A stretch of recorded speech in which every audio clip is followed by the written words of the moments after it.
for a long time, had dealt with a lot of shame about having grown up poor. And that could have definitely derailed me also, as shame will do. And I think also for a long time, I felt like I needed to have a career that would guarantee me a job, which a lot of people who are sort of immigrants, which I sort of am. I'm an American citizen, but I'm from the Virgin Islands. So even though this is my nation, in a way I immigrated into my own nation. And I'm a woman of color. So I think all those things often end up making a person who feels like I have to have a job. I'm gonna waste this money on college, and so I better have a job lined up after. And being an English major didn't seem like that was gonna get me towards a job. But that being said, the line for me is not one only of my own life, but if there is a line, a straight line that has landed me at writerness now, it is a line that is generational and begins with my grandmother. And my grandmother was someone who was a librarian and a storyteller, because she was a children's librarian, which means that she told stories. And that's what children's librarians often did. They told stories, they read stories, she created stories. And growing up, she told us stories all the time. And she also always used to say things like, someday I'll put these stories in a book and publish them.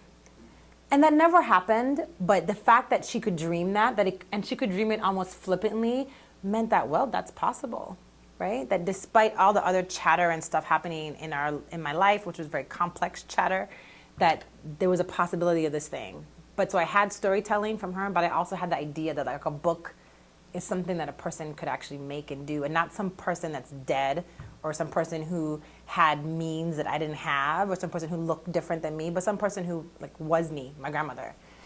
So I think it began with her. And then it turns out, although my mother didn't raise me, it turns out that she was also a librarian, as her mother was. But in addition to that, she also wanted to become a writer. I didn't learn that until I was about 13 or 14 in a funny, strange way. A story I've told before, but even for me, even when I tell it, it still literally gives me shivers to think about it, so I'll tell it now. When I was about 14, I was digging through some boxes in my room, that were up high, and I just pulled them down from the shelves. I was looking for some poems that I had written that I knew I had put away, and I thought maybe my grandmother or my grandfather was super neat and organized. I thought maybe he had put them away. And so I was digging through this box. I found my poems, but I didn't recognize the poems. I was like, when did I type these poems? This was typewriter time. When did I type those poems? That's weird. Then I saw some pictures of me, but I didn't recognize when I had taken those pictures. I don't want to dress like that. When did I pose for that picture? So my grandmother came in, and when I asked her, she said, well, those aren't your poems, those are your mother's. And that's not you, that's your mom in the picture, which was stunning. For one, I had always been told my whole life that I looked like my mother. I never believed it. But then here was the proof. I myself had mistaken her for me. But also that those were her poems, there was something very magical about going searching for my own writing and discovering hers. And I also discovered letters that she'd written to publishers, requesting publication, letters to editors, asking about being published. She had been published, I think, a few times in our local newspaper.